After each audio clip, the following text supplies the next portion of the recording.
to walk again. She put herself on the line. Part 1. The faulted drill bit screamed through solid rock 3 kilometers below Kepler Station's surface. Zixara watched the readings on her tablet with satisfaction. The mineral deposits here were richer than any previous survey had shown. This discovery would make her famous among the Vorthok. Engineer Zixara called Felther, one of the junior miners. The pressure readings are climbing again. Zixara glided over to check his station. Her movements were smooth and graceful, like all Vorthok. Her people took pride in their natural elegance. Every step was like a dance, every gesture flowing. Like water, it was what made them superior to other species. Just the hydraulic dampeners, she said, her voice melodic. The rock formation is denser than expected. Felther nodded and made the adjustments. Around them, the mining complex hummed with activity. 12 Vorthok engineers worked the deep extraction site, their pale blue skin gleaming under the bright work lights. Their tall, slender forms moved between machines with practiced ease. Zixara was the youngest chief engineer in Vorthok history. At only 200 years old, she had already discovered 3 major mineral deposits. Her superiors back on the homeworld spoke of her as a rising star. Some even whispered she might join the High Council before her 500th birthday. Thought made her smile. Everything was going perfectly. "Ma'am," Felther called again. "The pressure is still rising." Zixara frowned and checked the main display. The numbers were climbing faster than they should. She moved to the central control panel, her long fingers dancing over the controls with fluid precision. "Reduce the drill speed by 30%, she ordered, and increase the coolant flow. The other engineers looked up from their stations. They trusted Zixara's judgment completely. She had never made a mistake in her 3 years on Kepler Station. But something felt wrong. The rock formation was fighting back against their drilling in ways she had never seen before. The pressure readings kept climbing despite her adjustments. "Everyone, prepare for emergency shutdown," she announced. "Better to be careful than sorry." That's when the first crack appeared. It started as a thin line in the ceiling. It's barely visible. Then it spread, branching out like lightning across the rock above. Their heads, small pieces of stone, began to fall. "Emergency protocols now," Zixara shouted. "Everyone to the escape pods." The Vorthok moved quickly but remained graceful even in crisis. It was their nature. Panic was ugly, and ugliness was weakness. Zixara ran the shutdown sequence on the main drilling equipment, while her team secured their stations. She was the chief engineer. It was her responsibility to make sure everyone got out safely. "Zixara, come on," Felther called from the pod bay. "Ceiling won't hold much longer." She could see the 3 junior engineers waiting for her by the emergency pods. Good. Everyone was accounted for. She started toward them when the ceiling gave way. The sound was like thunder trapped in a metal box. Tons of rock crashed down between Zixara and the escape pods. She dove backward as boulders smashed into the floor where she had been standing. "Engineer," she heard Felther scream. "Are you all right?" Zixara coughed, tasting dust and blood. She was alive, but trapped. The cavern had sealed off the main tunnel. The emergency pods were on the other side of a wall of broken stone. "Okay," she called back. "Get to the surface. Send help. We won't leave you. That's an order," she shouted. "Go." She heard the pods launch, their engines fading as they rose toward the station. Now she was alone in the collapsing mine. The drilling equipment was still running. In the chaos, the emergency shutdown hadn't completed. The massive drill was still boring into the unstable rock, making everything worse. Zixara tried to reach the control panel, but more debris blocked her path. She would have to go around, through the secondary tunnel. It would take precious time she didn't have. The ceiling cracked again. This time the sound was deeper, more final. The entire mining complex was about to collapse. She ran through the secondary tunnel, her graceful Vorthok stride eating up the distance. Behind her, she could hear the mountain coming apart. Rock dust filled the air, making it hard to breathe. The control panel was just ahead. She could shut down the drill and maybe stop the collapse from spreading. But as she reached for the emergency controls, the ceiling above her gave way. Time seemed to slow down. Zixara saw the massive boulder falling toward her. It was bigger than she was. Tons of solid rock that would crush her in an instant. She had two choices.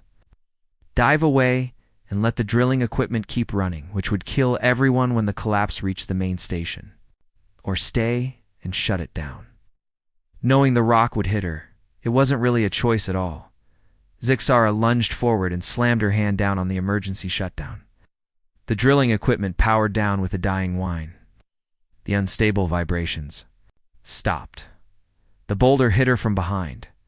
Pain exploded through her body as the rock crushed her legs and lower back. She screamed, a sound no Vorthok throat was meant to make. The elegant, musical voice that had once impressed the High Council was now raw and desperate. Everything below her waist went numb. She lay there in the dust and darkness, pinned under tons of stone. Blood pooled around her, dark purple against the pale rock. She tried to move her legs but felt nothing. Nothing at all. "Help," she whispered. "Someone help me." But she was 3 kilometers underground in a collapsed mine. The rescue teams would need hours to reach her, if they could reach her at all. Above her, she could hear the mountains settling. The immediate collapse had stopped, but the whole structure was still unstable. Any rescue attempt would be incredibly dangerous. She closed her eyes and tried to stay conscious. Her medical training told her she was going into shock, blood loss, trauma, possible internal injuries. She needed help soon, or she would die down here in the dark. Time passed. Minutes. Hours? She couldn't tell. The pain came and went in waves. Sometimes she felt like she was floating. Sometimes the weight of the boulder seemed to press her into the earth itself. Then she heard voices, down here. "I've got a life sign." The voice was strange, speaking Galactic Standard with an odd accent. Not Vorthok, human maybe. "Be careful. With that debris, the whole area is unstable." Lights appeared in the tunnel, bright white beams that made Zixara squint after so long in darkness. She tried to call out, but only managed a weak cough. "There she is," it's the human voice again. "Get the heavy lifter over here. We need to move this boulder." Zixara felt hands touching her, checking her pulse and breathing. Gentle hands, but strong. She forced her eyes open and saw a human face looking down at her. Male, with dark hair, and kind eyes behind protective glasses. "Hey there," he said softly. "I'm Dr. Marcus Chen. We're going to get you out of here." She tried to speak, but her throat was too dry. Seemed to understand anyway. "Don't try to talk. Save your strength. We've got some heavy equipment coming to lift this rock off you." The next few minutes were a blur of activity. The human rescue team worked with incredible efficiency, using machines to carefully lift the boulder off her crushed legs. When the weight came off, Zixara felt a moment of hope. Then she tried to move her legs and felt nothing. Dr. Chen was running a medical scanner over her body. She could see the readings on his device. The damage to her spine was extensive. The lower vertebrae were crushed, the nerve pathways severed. "Am I ... double quotes," she whispered. "Will I?" The human doctor looked into her eyes. She saw compassion there and something else. Determination. "We're going to take care of you," he said firmly. "It's a promise." As they loaded her onto the emergency stretcher, Zixara caught sight of her legs. They lay motionless, twisted. At wrong angles, she would never dance again, never glide gracefully through the halls of the High Council, never move like a Vorthok should move, in her people's eyes. She was no longer Vorthok at all. She was broken. The last thing she remembered, before the painkillers took, was Dr. Chen's hand holding hers as they rose toward the surface. His grip was warm and steady, and for reasons she couldn't understand. It made her feel less alone, but she had no idea how alone she was about to become. To walk again, she put herself on the line part 2. The human way Zixara woke up in a medical bed that felt wrong. Everything felt wrong. The room was too bright, too angular. Human design was all sharp corners and straight lines, nothing like the flowing curves of Vorthok architecture. The air smelled of cleaning chemicals instead of the sweet sense of home. But worst of all, she still couldn't feel her legs. "You're awake," said a familiar voice. Dr. Marcus Chen sat in a chair beside her bed, reading from a datapad. How are you feeling? Zixara tried to sit up, but weakness made her fall back against the pillows. My legs, she whispered. I can't feel them.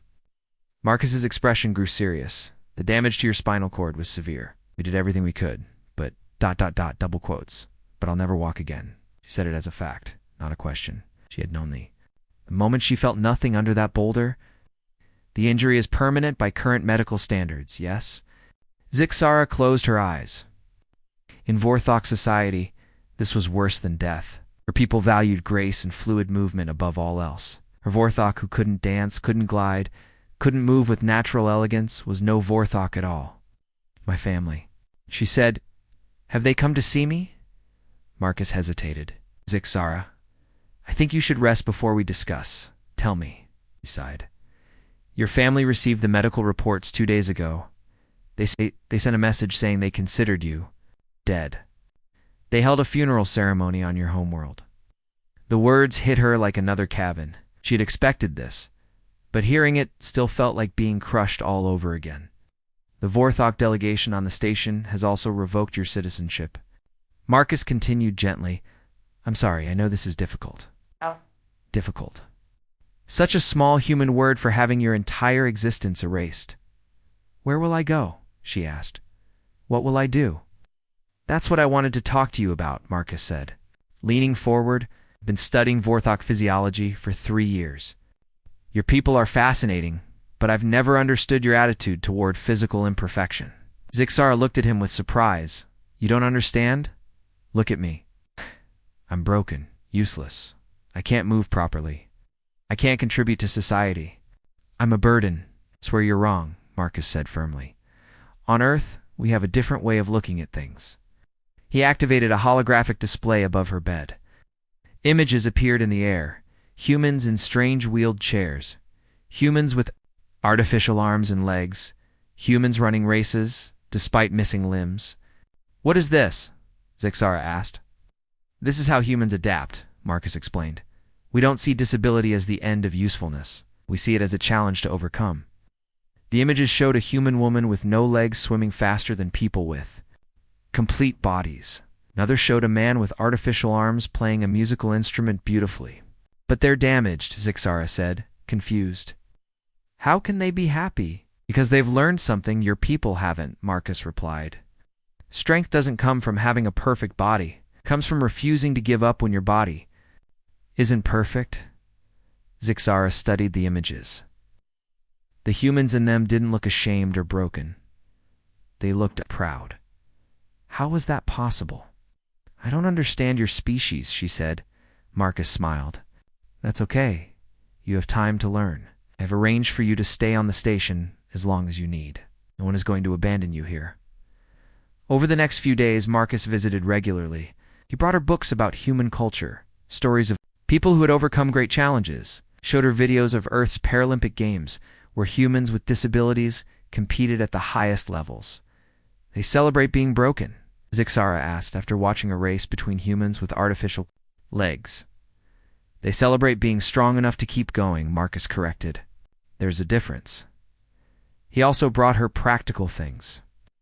A wheelchair designed for her Vorthok physiology, clothes that would be comfortable for someone who couldn't stand, exercise equipment to help her build up her body strength. I don't want to use these things, she said, staring at the wheelchair. They're ugly. Beauty is subjective, Marcus replied. To humans, the most beautiful thing is someone who refuses to quit. Your species is very strange. So is yours. But that doesn't mean we can't learn from each other. Slowly, reluctantly, Zixara began to try the human way. The wheelchair was clumsy at first. Her graceful Vorthok movements were useless when she had to depend on her arms. She kept bumping into walls and furniture. This is hopeless, she said after crashing into a table for the 5th time. I'm not built for this. What? Neither were humans. Originally, Marcus said, but we adapt. It's what we do best. He showed her videos of human children learning to use wheelchairs, making the same mistakes she was making. But they kept trying, kept practicing, until moving became natural again. The key is to stop thinking of it as broken and start thinking of it as different, Marcus explained.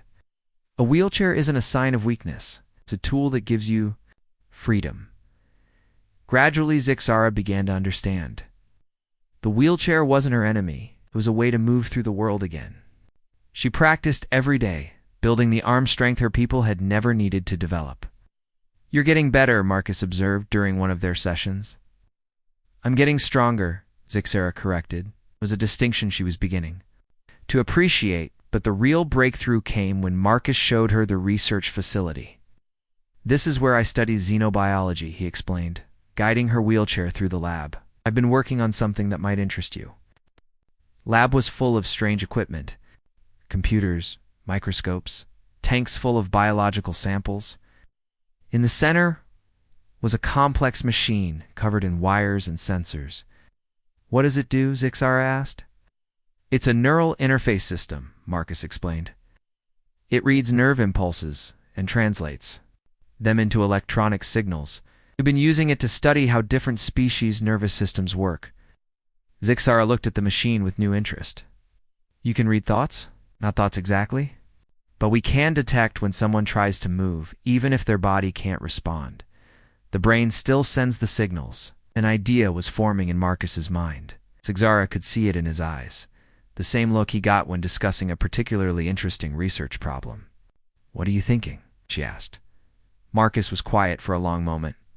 "I'm thinking about what might be possible if we combine human technology with Vorthok biology." "What do you mean?" "Your people are incredibly graceful because of how your nervous system works. The neural pathways in your brain are more complex than humans. Even with your spinal cord damaged, those pathways are still there." Zixara felt a flutter of something she hadn't felt in weeks. "Hope, are you saying?" "I'm saying there might be a way to give you back your mobility," Marcus said carefully. "But it would be experimental, dangerous, and it would involve technology that both our species consider ... unconventional." "Tell me more." Marcus activated another display. This one showed complex diagrams of biological and mechanical systems working together. "Mechanical integration," he explained. "Artificial muscles and joints controlled by neural interfaces. It's never been tried on a Vorthok before. We don't even know if it's possible." Zixara studied the diagrams. The artificial legs looked nothing like real Vorthok limbs. They were obviously mechanical, made of metal and synthetic materials. "I would look like a machine," she said. "You would look like someone who refused to accept limitations," Marcus replied. "The question is, would you rather be a perfect victim or an imperfect survivor?" Zixara was quiet for a long time. Finally, she looked up at Marcus. "If I did this, if I tried your experimental treatment, what would happen to me?" "I don't know," Marcus admitted. "You might die. You might end up worse than you are now. Or you might become something entirely new. Something not Vorthok." "Is something beyond Vorthok," Marcus corrected. "Something that proves strength comes from the choices we make, not the bodies we're born with." Zixara looked down at her useless legs, then back at the diagrams of artificial limbs. "How long would it take?" "Months of preparation. Surgery itself would be incredibly complex. Recovery would take even longer. And you would do this for me? An alien who isn't even a citizen of any world?"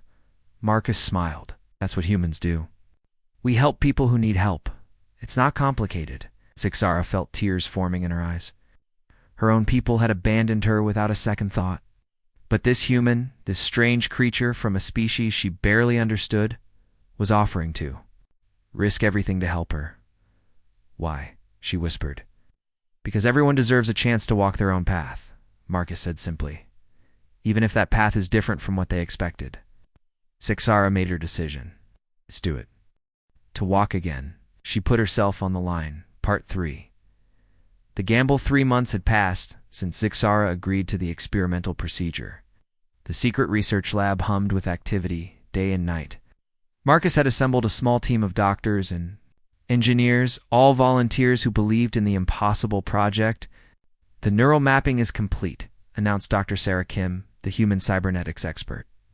"We've successfully recorded all of Zixara's motor functions from before the accident."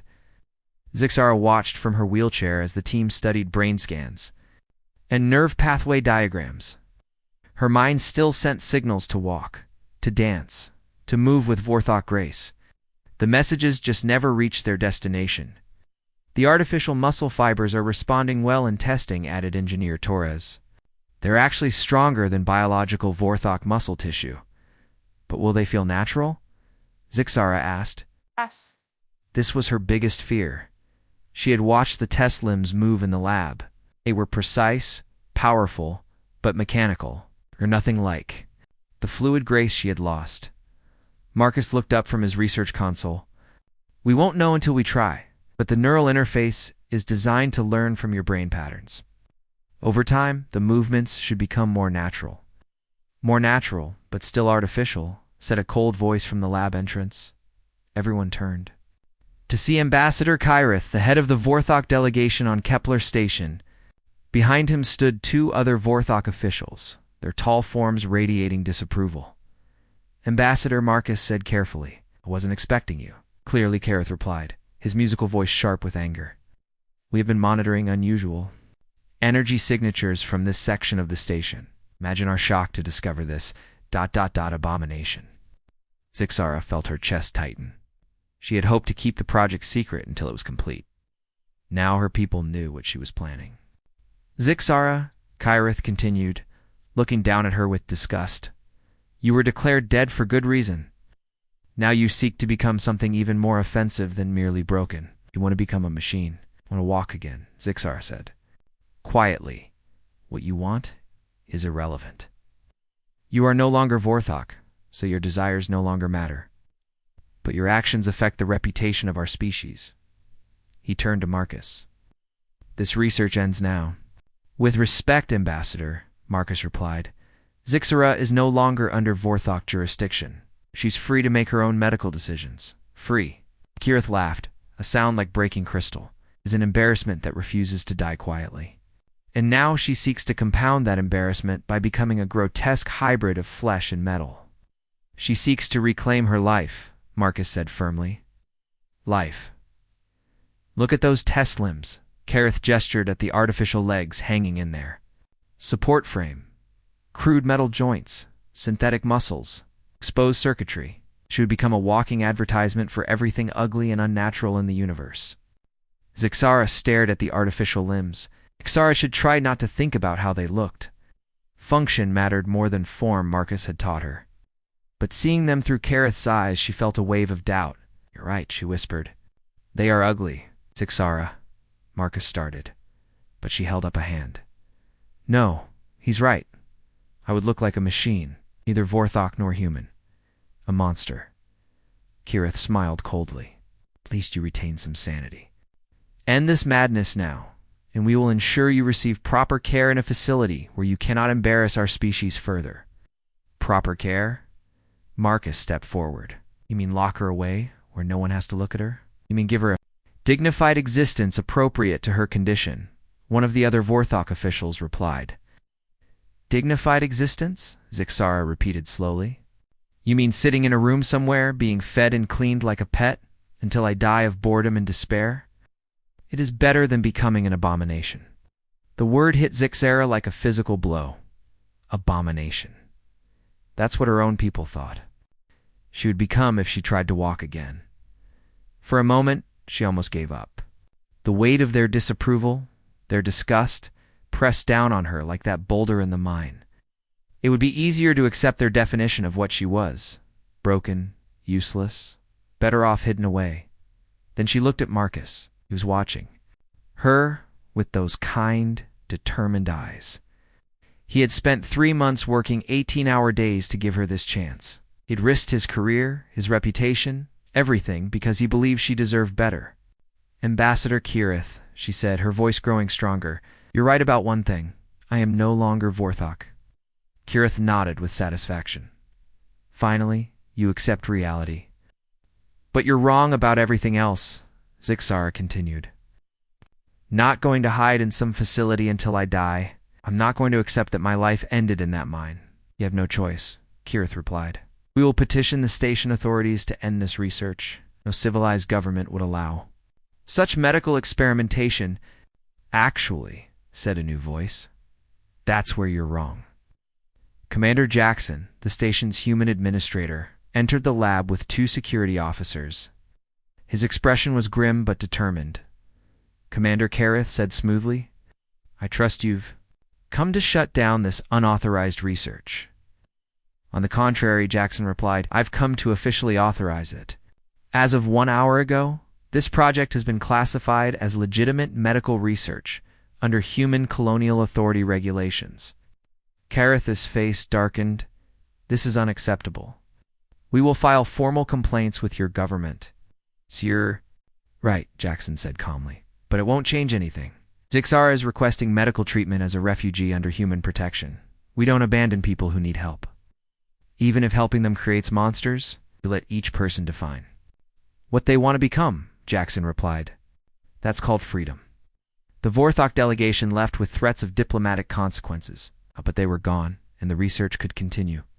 "Thank you, Zixara," said to Commander Jackson. "Don't thank me yet," he replied. "This decision is going to cause problems. Some people in the government think this research is too dangerous. Others worry about offending the Vorthok. I may not be able to protect this project much longer."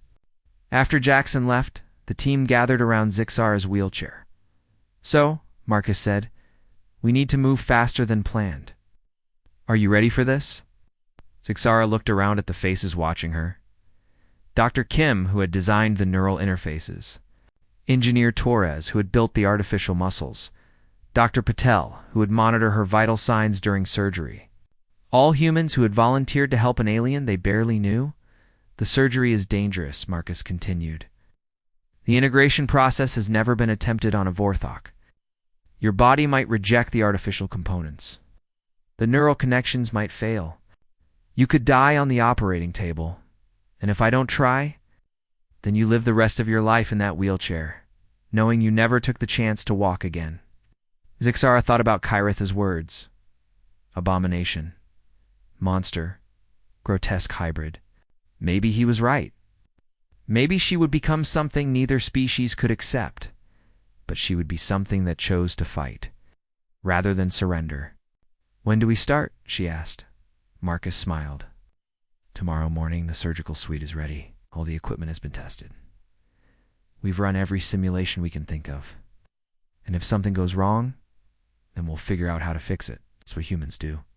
That night, Zixara couldn't sleep.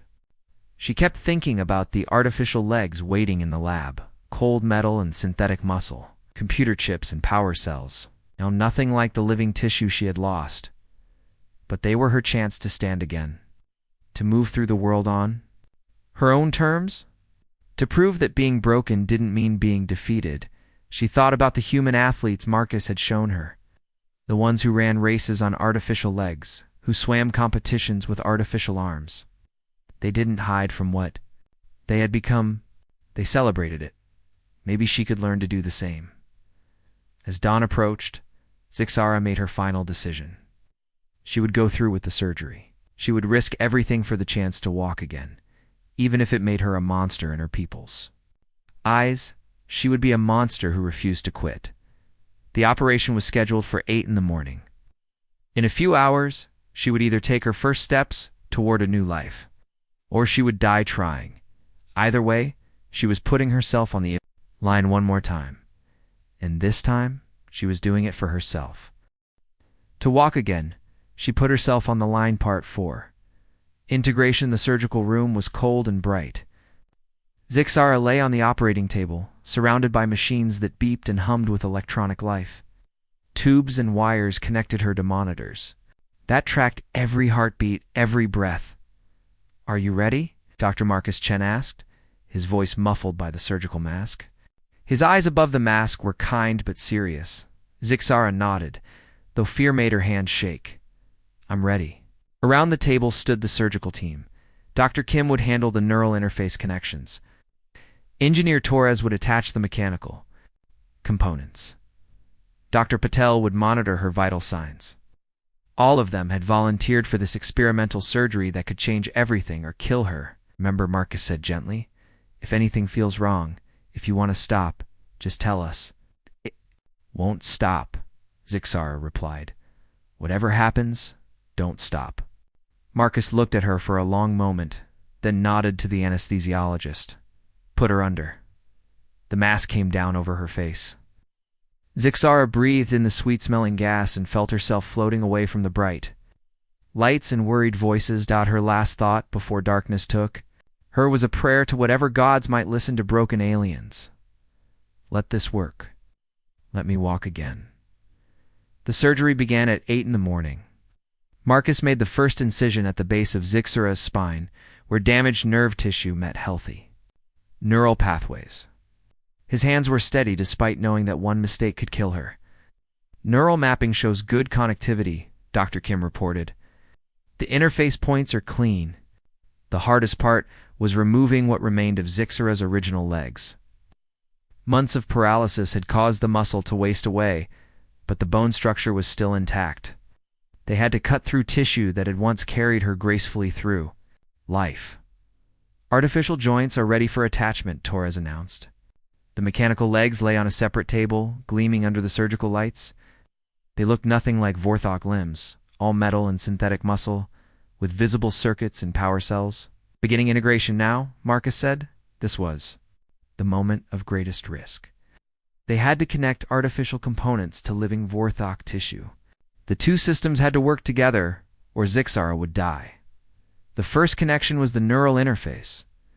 Hair-thin wires had to be attached to specific nerve endings with microscopic precision.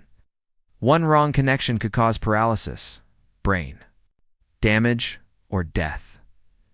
Interface 1 connected, Dr. Kim reported.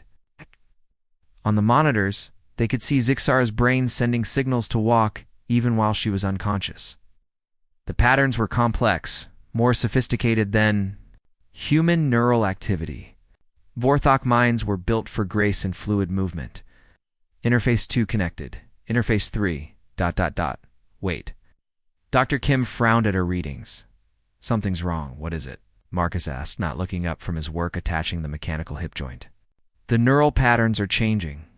Her brain is rejecting the interface. Alarms began beeping on the monitors. Zixara's heart rate was climbing. Her blood pressure was dropping. The artificial and biological systems were fighting each other. Brett! Body thinks the interfaces are foreign objects, Dr. Patel said urgently. She's going into shock. Marcus stopped working and looked at the monitors. The readings were bad and getting worse. Options? You could remove the interfaces, Dr. Kim suggested. Go back to the original paralysis.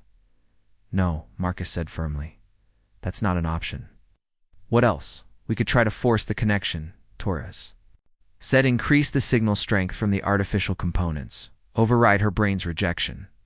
That could cause brain damage, Dr. Patel warned. And doing nothing will definitely kill her, Marcus replied. Do it. Torres increased the power to the neural interfaces. On the monitors, they could see the artificial and biological signals clashing like waves in a storm. Zixara's body began to convulse on the table. We're losing her, Dr. Patel announced. Heart rate critical. Blood pressure dropping fast. 30 seconds that felt like hours. Zixara was clinically dead. Her heart stopped. Her brain activity flatlined. The monitors screamed warnings that filled the surgical room with electronic panic.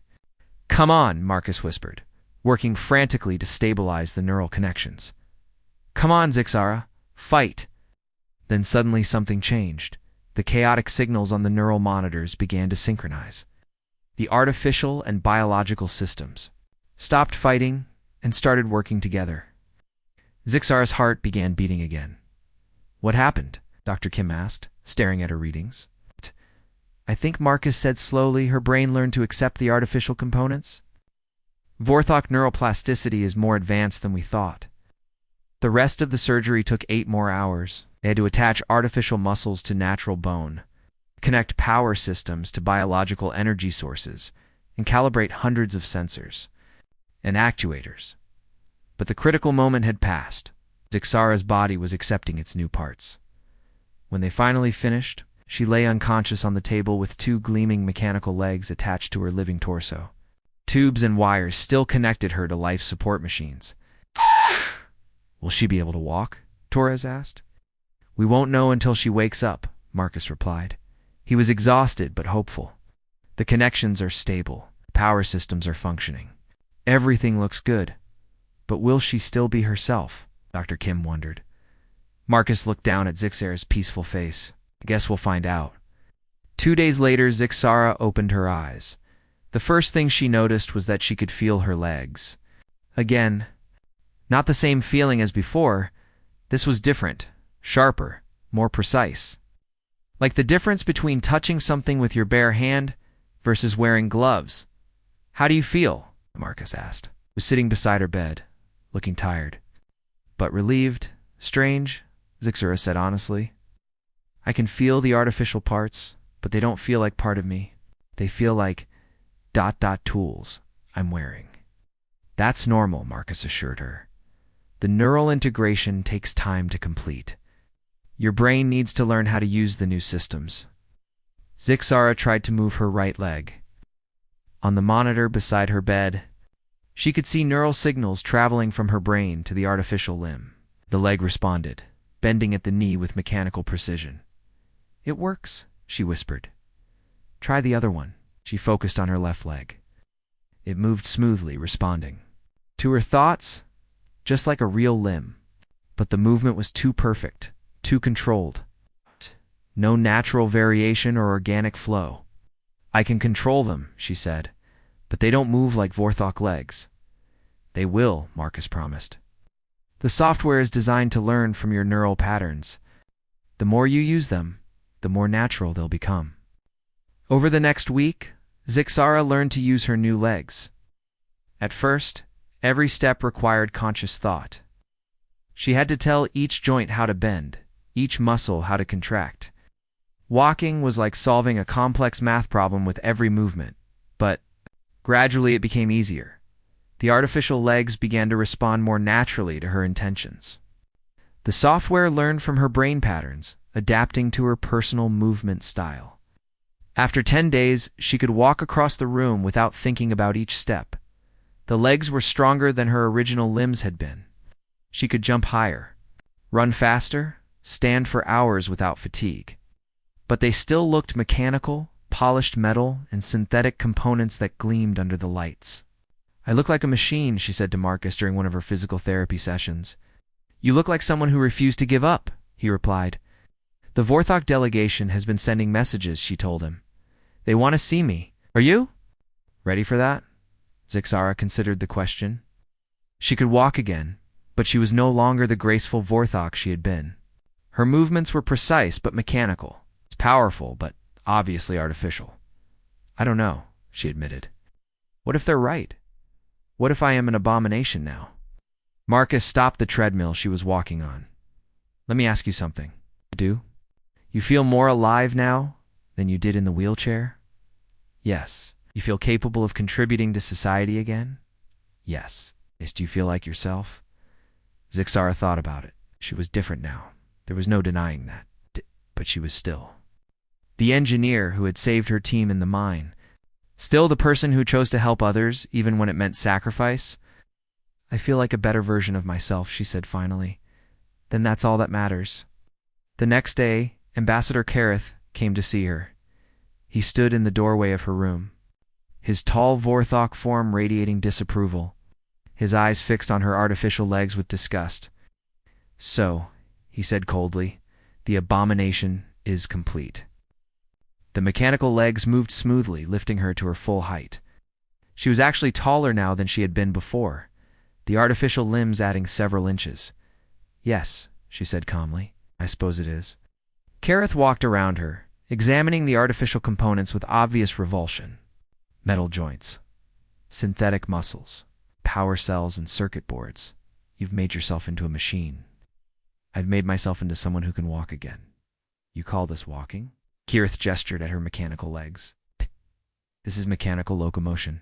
Crude and graceless, it's movement, Zixara replied. It's independence, it's choice. It's an insult to everything Vorthok represents. Zixara looked at the ambassador, this representative of the people who had abandoned her when she needed them most.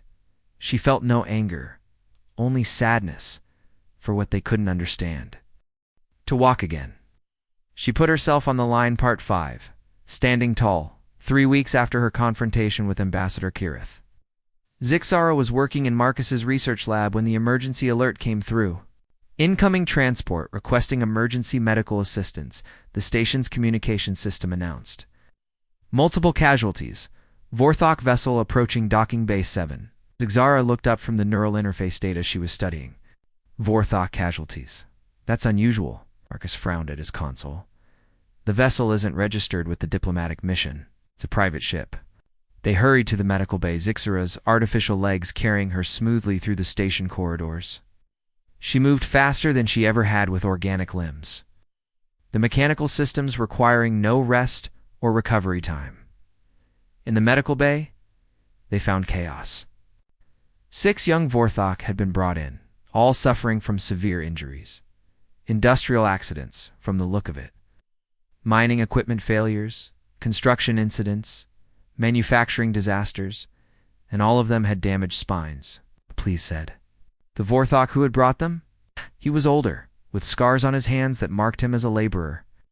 We heard about the human doctor who helped the engineer. We came hoping, ... His voice trailed off as he saw Zixara enter the room. His eyes fixed on her artificial legs, with a mixture of hope and fear. You're her, he whispered. The one who became a machine. I'm Zixara, she replied simply. And you are? Mordok. I work in the asteroid mining facilities. These are my children, my nephews, my friends' children. All injured in the same kinds of accidents that happen every day in our industrial sectors. Zixara looked at the injured young Vorthok. They were all paralyzed, all facing the same fate she had escaped. Complete rejection by their society. Lives ended at their beginning. The medical reports say their injuries are permanent, Mordok continued. Our people have declared them dead, but I remembered hearing about a human doctor who could work miracles. So I stole a ship and brought them here. Marcus was already examining the patients, his medical scanner reading their neural damage. The injuries are similar to what Zixara had. Severe spinal trauma, but with the neural pathways above the damage still intact. Can you help them? Mordok asked desperately. Marcus looked at Zixara. She could see the question in his eyes. The surgery was still experimental. It succeeded once, but every Vorthok physiology was slightly different. The risks were enormous. We can try, Zixara said. But they need to understand what they're choosing. They won't be Vorthok anymore, not in the way your people define it.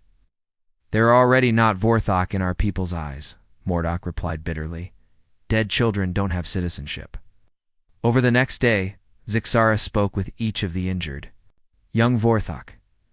Their stories were heartbreakingly similar. Workplace accidents in dangerous conditions. Families who turned away in shame. Friends who pretended not to know them anymore. I was going to be a dancer, said Felinira. A girl barely past her first century.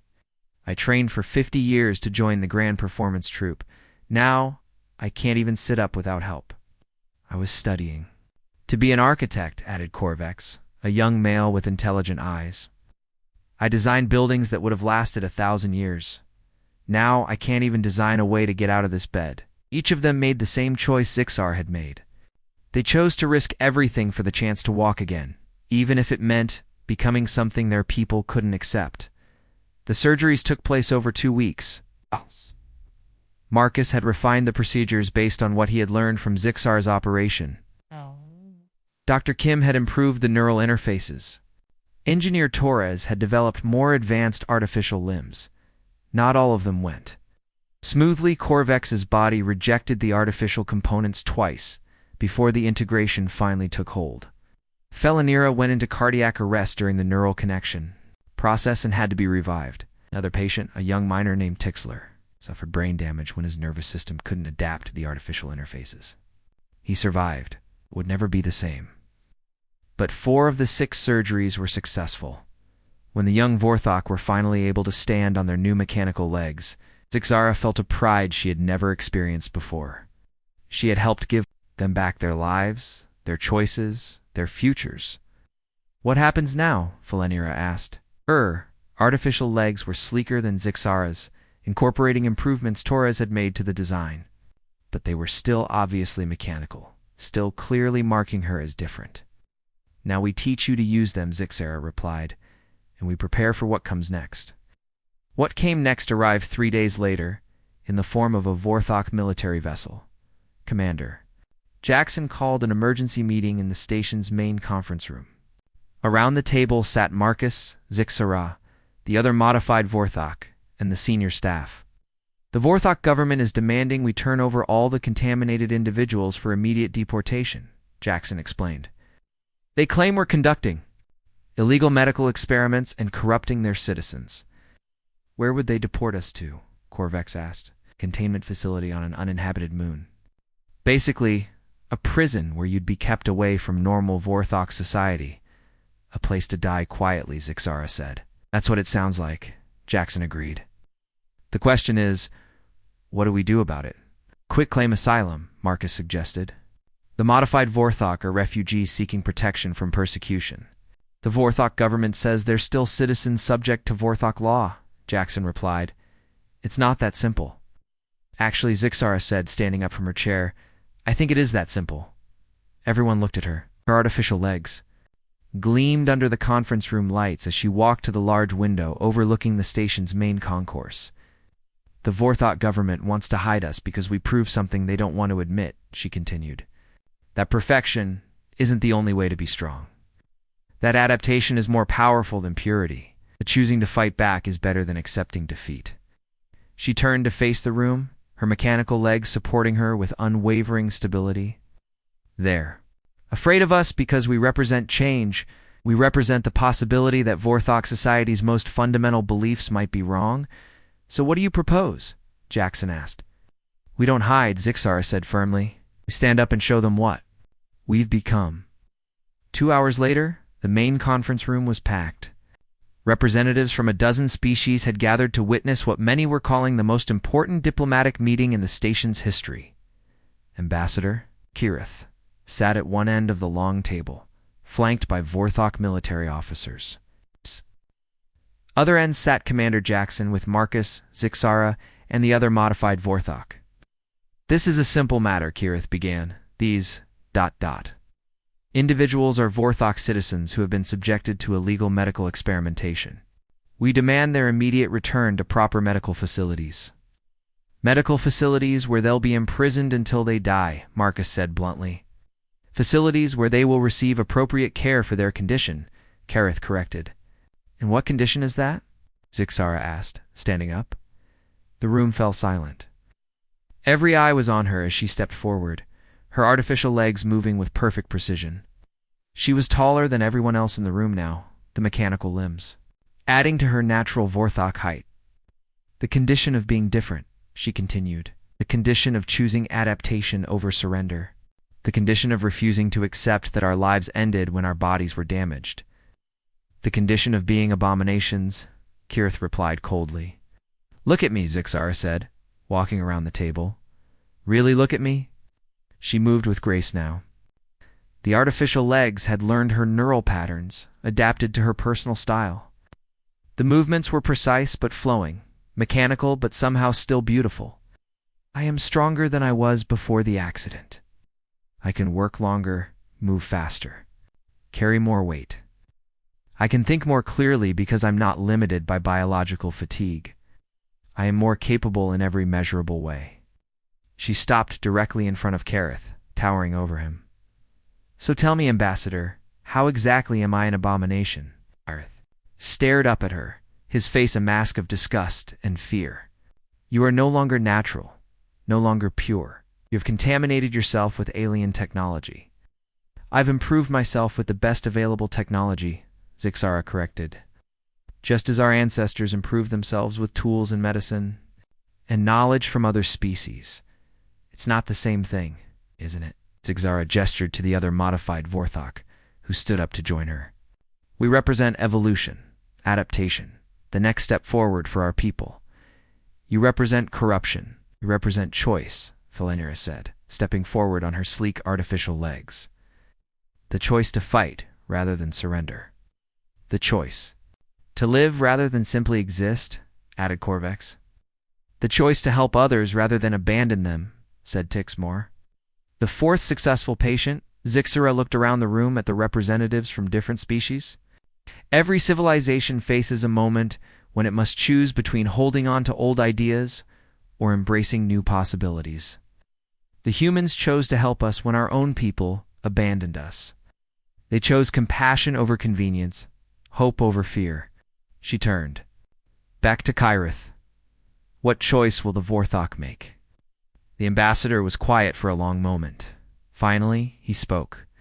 You cannot force our society to accept what you have become.